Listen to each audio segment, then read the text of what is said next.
Hyderabad parliament segment గురించి ఒకసారి చూద్దాం. హైదరాబాద్ పార్లమెంట్లో రకరకాల ప్రచారాలు వినిపిస్తున్నాయి. ఏ పార్టీ విజయం సాధించబోతుంది, ఏ అభ్యర్థి విజయం సాధించబోతున్న విషయంలో జాతీయ స్థాయి చర్చ జరుగుతుంది.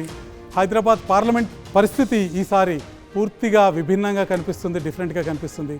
ప్రస్తుతం ఎంఐఎం నుంచి సిట్టింగ్ ఎంపీ అసదుద్దీన్ వరుసగా 5వసారి బరిలో ఉన్నారు.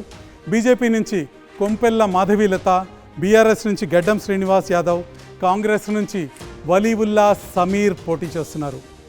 ఎంఐఎం అభ్యర్థి అసదుద్దీన్ ఓవైసీ 4 సార్లు ఎంపీగా గెలిచారు, ఎంఐఎం అధినేతగా ఉన్నారు.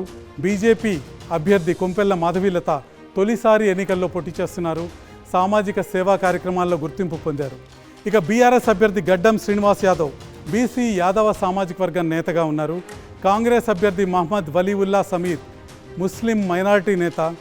ఈ నియోజకవర్గంలో మజ్లిస్ ఇత్తహదుల్ ముస్లిమీన్ ఎంఐఎం చాలా స్పష్టంగా విజయం సాధించే అవకాశాలు కనిపిస్తున్నాయి. ఈ విజయానికి వెనుకనున్న కారణాలు ఒకసారి అనలైజ్ చేసే ప్రయత్నం చేద్దాం. ఓవైసీ విజయం నల్లేరు మీద నడకే అని చెప్పొచ్చు. 17 లక్షల ఓటర్లలో 11 లక్షల ఓట్లు ముస్లిం మైనారిటీలకు చెంది ఉన్నాయి. ఆఖరు 3-4 రోజుల్లో రాత్రిళ్ళు ఎంఐఎం నడిపే ఓటు బ్యాంక్ రాజకీయం చాలా కీలకం. Muslim vote bank, minority vote bank పూర్తిగా ఎంఐఎం వైపు నిలిచే అవకాశం కనిపిస్తుంది.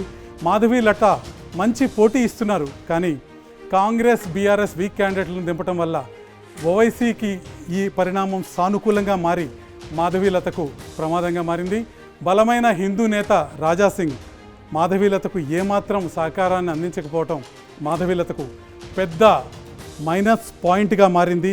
కాబట్టి హైదరాబాద్ నియోజకవర్గంలో, హైదరాబాద్ పార్లమెంట్ నియోజకవర్గంలో ఉన్న ఎమ్మెల్యే స్థానాలు చూస్తే అవి పూర్తిగా మజ్లిస్ పార్టీకి అనుకూలంగా ఉన్న ఎమ్మెల్యే స్థానాలుగా ఉన్నాయి.